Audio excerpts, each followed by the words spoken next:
Let's say we wanted to use the chi distribution, but as you can see, the chi distribution never reaches 0, and normally it looks like this, a really sharp probability near 0, and the tail just settles down as you go to a more positive integer value. Alright, now the problem is, how do we actually get the statistic on this x-axis?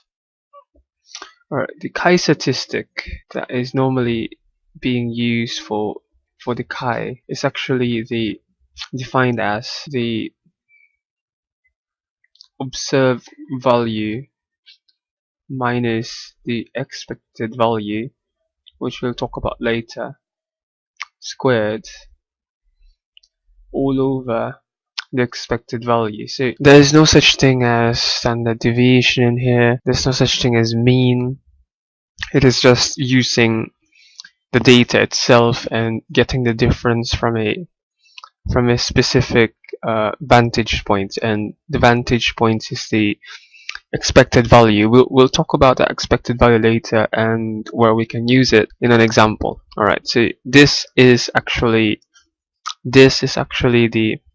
the chi statistic, and in some books you'll be seeing a sum, and that is indeed true. You are supposed to get the sum of all the particular differences squared of an observed value from an expected value, and what you're trying to do is, if this is your expected value and this is your observed value, you're trying to get how far that thing is and squaring it, because for sometimes the observed value might lie on the left side and it would give you a negative answer, so that's why you're squaring it. And if you square it and then you divide it by e, you're trying to get it proportions with respect to e, so it's just like a percentage.